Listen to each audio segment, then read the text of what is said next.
Today's lesson is called True Vision and Spiritual Blindness. Before we dive into the scriptures, let us reflect on a profound truth. Physical sight is a gift, but spiritual vision is a miracle. In the heart of Jerusalem, a man born in darkness encountered the light of the world. His healing was more than a medical miracle. It was a divine confrontation with the religious establishment of his day.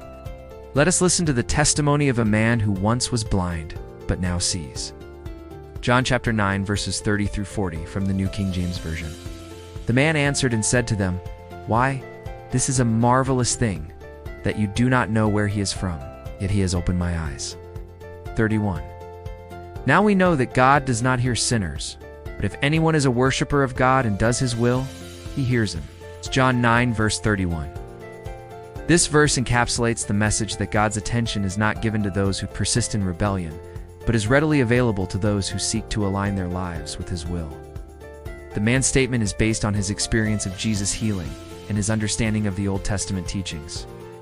The verse serves as a reminder that genuine worship and obedience to God's will are the conditions under which God hears and responds to individuals. Source is enduring word. Since the world began, it has been unheard of that anyone opened the eyes of one who was born blind. John 9, verse 32. This verse highlights the miraculous nature of Jesus' healing of the blind man, which was unprecedented in the history of the world. It serves as a powerful testimony to the transformative power of faith and the divine ability to change lives. The verse emphasizes that Jesus performed something that no one had ever done before, showcasing the extraordinary nature of his work. It also symbolizes the spiritual blindness many experience in their lives, as Jesus' healing signifies the opening of spiritual eyes to the truth of who Jesus is as the Messiah. Source is enduring word. 33. If this man were not from God, he could do nothing.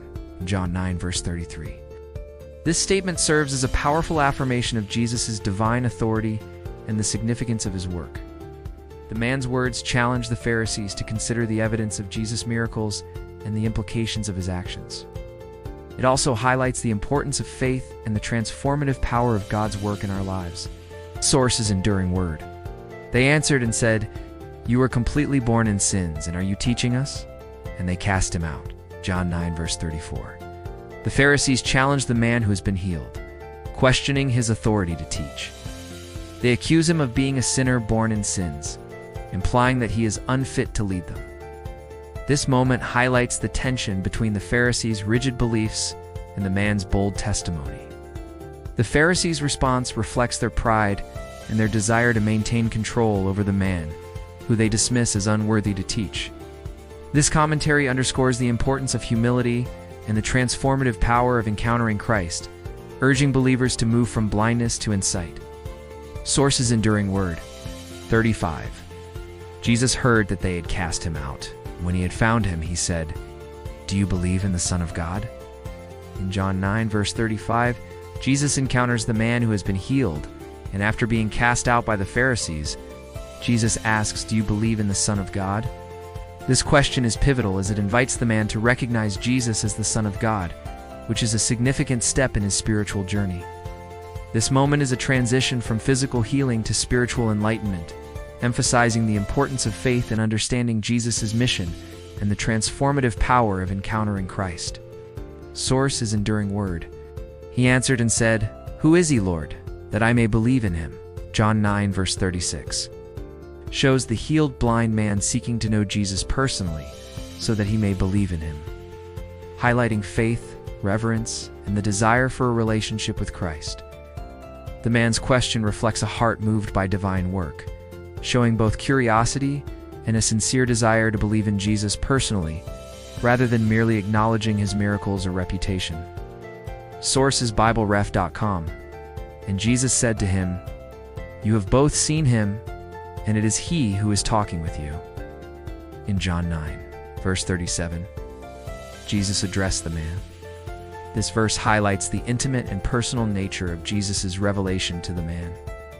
It signifies a direct, personal, and intentional communication from Jesus to the man, emphasizing the depth of his divine person and the man's spiritual sight. Source is ChristianityIQ.com. 38. Then he said, "Lord, I believe." And he worshipped him. John 9, verse 38. This moment signifies a profound transformation in the man's life. Moving from a state of spiritual blindness to a place of faith and worship, the verse encapsulates the essence of faith, recognizing Jesus as Lord and the act of worship that follows. It serves as a powerful example of how personal encounters with Christ can lead to a transformation of belief and a deep relationship with Him. Source is Enduring Word. The man's response underscores his transformation and faith in Jesus as the Son of God. This moment is a theological climax, where Jesus' identity is directly revealed to a seeker of truth, marking a significant point in the narrative of John 9, verse 38. Source is ChristianityIQ.com.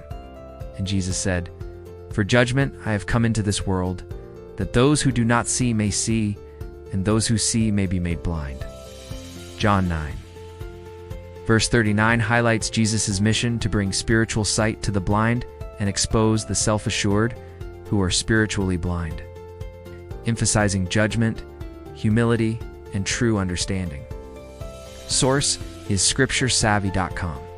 Then some of the Pharisees who were with him heard these words and said to him, "Are we blind also?" John 9, verse 40 captures the apex of spiritual irony in the discourse following the healing of the blind man. Jesus had just pronounced a judgment that distinguished between physical and spiritual blindness, identifying those who see as becoming blind and the truly blind gaining sight. The Pharisees' indignant and self-righteous question, "Are we blind too?" is born not of sincere inquiry, but of a deep-seated spiritual arrogance. They consider themselves to be the quintessence of spiritual vision due to their extensive knowledge of the law and their outward piety. Yet, their very question exposes their profound spiritual blindness. They were unable to recognize the light of the world, even when physically standing with him and witnessing his miraculous power. Their refusal to acknowledge any possible blindness sealed their spiritual fate, contrasting sharply with the once blind man who humbly received spiritual and physical sight.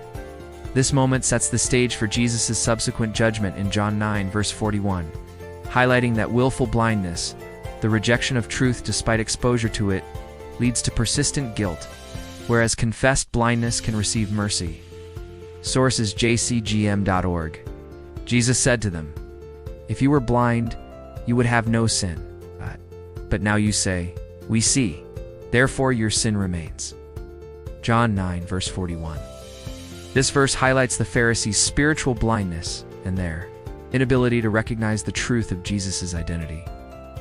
Jesus uses the contrast of physical blindness and spiritual eyesight to teach a profound lesson about the importance of humility in our faith journey. Acknowledging our own limitations and the need for God's guidance is the first step towards true understanding and forgiveness. The Pharisees, believing they could see clearly, became spiritually blind, leading to their inability to recognize the truth of Jesus. This verse serves as a reminder to assess our own perspectives on spiritual matters and to be open to God's grace and guidance. Source is BibleRepository.com. Read and study from your favorite Bible for the complete message surrounding this lesson. Please like, comment, and share so that the algorithm knows to deliver our content to more audiences, and it helps getting God's word out. Search for Jesus at HaroldSwaney for the complete library of my Bible story videos. Thank you, and God bless.